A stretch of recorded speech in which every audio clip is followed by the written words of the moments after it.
Alli Worthington is an author, speaker, business coach, and podcast host whose mission is to help women not only build and achieve their dreams, but grow their faith in the process.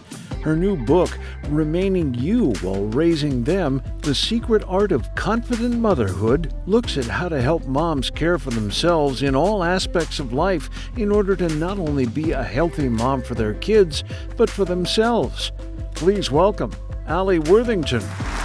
Alli, hi. Thank you for joining us today. Hi, it's great to be here. Thank you. I love your message. I think it's going to help a lot of people, especially mothers, who are facing a lot of challenges and yet have a dream in their heart.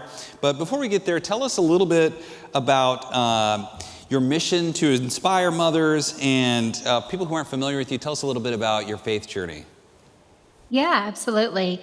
I did not grow up in the faith. I feel really lucky that my husband and I, we have 5 boys, that we are able to raise our kids in the faith. I did not have that privilege growing up, but my mom did send me to a Christian school in high school, and that is when I came to know Jesus, and we've been on an adventure together ever since. Wow, 5 boys. That is the definition of a boy mom. Wow, that's a lot.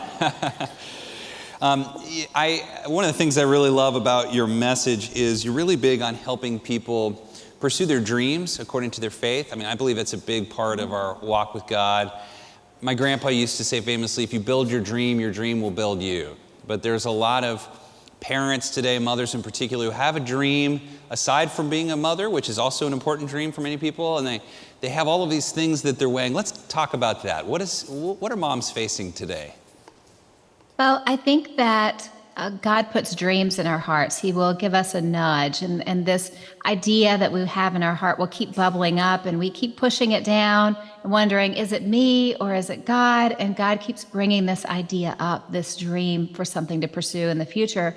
But moms, by default, tend to have a lot of mom guilt. We tend to be way too hard on ourselves. So sometimes there's a real pull between should we follow this calling that God has for us, whether it's to write a book or start a business or start a Bible study? And we kind of listen to culture's messages that we can't do those things. But God's always nudging us and always inviting us to a fresh tomorrow with new things to pursue.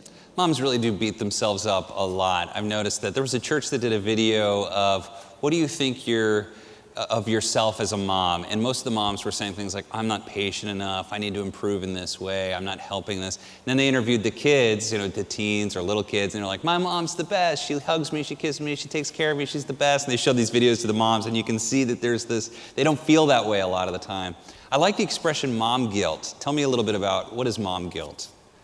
So mom guilt is just feeling bad that we can't make life perfect for our kids, even though if we made life perfect for our kids, sending them out in the world would be a disaster because they would have no way of dealing with imperfect people out in the world. Yeah. But I sent a survey out to my audience and had over 1,000 women answer questions on mom guilt and just what it was like to be a mother right now.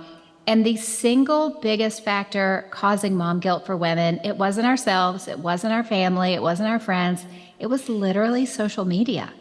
So you have a woman who is opening up her phone and she sees pictures of families that are all dressed perfectly and professional photography, and the dog is smiling. And meanwhile, her 2-year-old or her 12-year-old's having a tantrum and the dog is eating a sock and is throwing up on the carpet. Because we, by nature, compare our real life to all the highlights that people post on social media. But for moms, it can make us feel like we're doing a bad job.